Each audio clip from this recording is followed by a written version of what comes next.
We've got some big news coming out of Ukraine. Get ready for the upcoming elections where our beloved leader, the one and only Volodymyr Zelensky, is heading for re-election. But he will be the only star of the show, contesting all on his own. Truly, the purest form of democracy. Hi and welcome to a fresh new episode of The New World Order with me, Atul Mishra. Let's begin. US and European countries have poured billions of dollars in aid and weapons to the war as a bait to instigate Russia. After Sweden and Finland ditched NATO, it is that in the army general. However, the puppet king, consumed by power and fear of... As we enter the halfway mark of 2023, political storms are brewing in crucial battlegrounds around the world. One such storm is set to hit Ukraine next year, and make no mistake, this election will shape the future of a nation already ravaged by turmoil.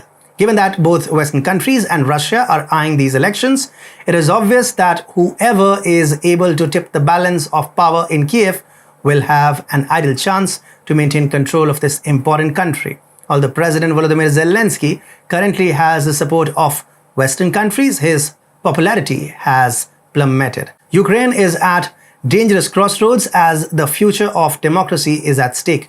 Despite not outright calling himself a dictator, Zelensky has been working to bolster his position of authority and thwart democratic procedures. He exudes an insatiable desire to hold onto power at all costs in both his words and deeds. Perhaps one of Zelensky's most concerning moves has been the deliberate delay of elections under the guise of martial law.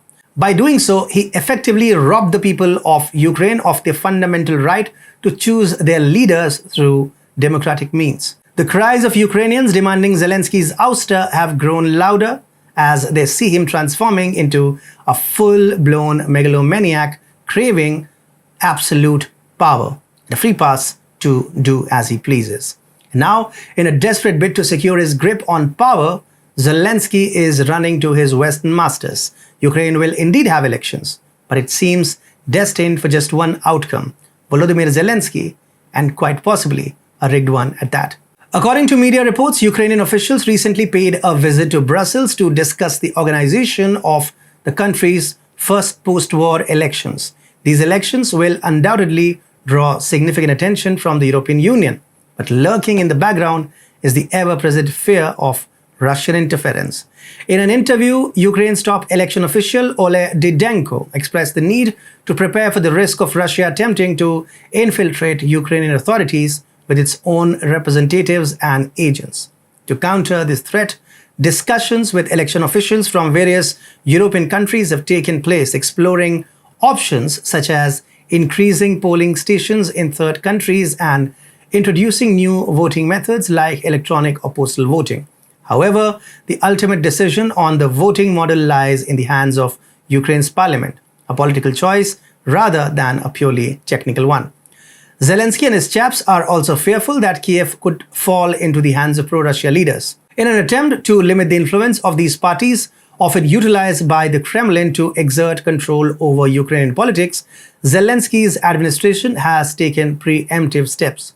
Last year, all 11 pro-Kremlin parties were banned for undermining Ukraine's sovereignty. The largest pro-Russian party, the Opposition Platform for Life, challenged the ban in court but ultimately failed when the Ukrainian Supreme Court upheld it in September 2022. 4 lawmakers, including Viktor Medvedchuk, who was once regarded as Russian President Vladimir Putin's top ally in Ukraine, had their Ukrainian citizenship revoked by Zelensky as well. They were accused of working with Moscow and spreading Kremlin propaganda.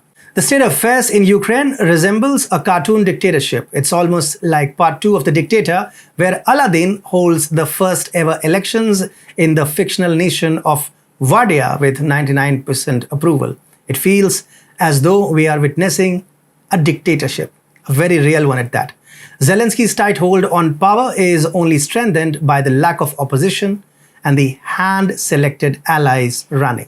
It's both ironic and laughable that the EU and Western powers are now rushing to aid Zelensky in securing his presidency, all in the name of democracy. It's moments like these that make you wonder if the West's war cry of democracy sometimes defies all logic. Every time, in fact.